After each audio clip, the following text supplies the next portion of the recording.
let's talk about dilution guidelines. Why is it important to dilute? Let me tell you, it is very important to dilute. Studies are starting to show that people are developing allergies to things and having serious reactions, skin reactions that are causing hospitalizations, and then also things like anaphylactic shock. I mean, in rare cases, it's still very rare, but it's very important that we dilute our essential oils so that we don't overwhelm our bodies. 1 drop of peppermint essential oil is the same as like 30 cups of herbal peppermint tea. They're extremely packed and potent, and they can really harm our bodies if we do too much, because it's like water. Water is really good for our bodies, and we're supposed to have lots of water. However, if we drink too much water, we could harm ourselves. It could even lead to death. I mean, it is important that we use things in moderation. So we've made this chart for you. It's on our website, but we've made it to where it's a PDF, so you can just click on it and print it out. Okay, and I'm going to explain a little bit as to how this works. So the way this chart works is that you have the different dilution ratios. So 0.5%, 1%, 2%, 3, 4, and 5%. And this tells you exactly how, in what situations you would need that in. So like short-term application is 3 to 5%.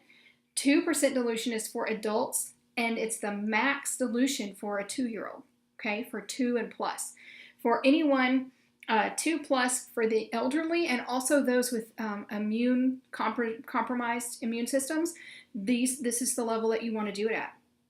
I know it sounds crazy, but it's true. You still get benefit from your essential oils when you have them diluted. In fact, it's much better for your body to dilute them like this. So a 0.5 dilution is for infants from 6 to 24 months. So these are the guidelines, okay? Now, let's talk about what we dilute our essential oils with. Our essential oils would be diluted with a carrier oil in this instance, okay? So carrier oil can be anything from your kitchen cabinet that's greasy that you cook with. I do want to encourage you to use a good quality carrier oil. That's very important because the essential oils are going to be mixed with this and put into your body. So if that carrier oil is not organic or cold pressed, or those are the kind of things you want to look for in a carrier oil, because that's the carrier oil you're going to want to use with your essential oils. So let's look at this. So here's our dilution percentages. Down here at the bottom is the size bottles that you could use. These are just for reference, okay? But basically for like a 5 ml bottle, it's basically a teaspoon of carrier oil.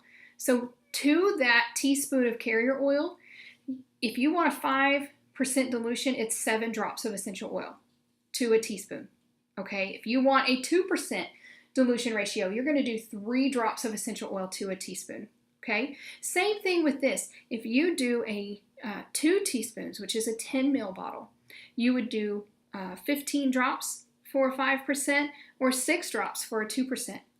Okay, does that make sense? And so on and so forth. So at 3 teaspoons or even 6 teaspoons, we have the ratio of drops that you would use for diluting your essential oils. So for more information, go to our website, click on the Learn tab on the side, and then you can scroll down and we have a tab called Dilutions. So you just click on that dilutions, it'll take you to here, and this is so handy to print out. Put it on your fridge, put it in your drawer with your oils, whatever. It's so easy and very safe. Please be safe with your essential oils. Thanks.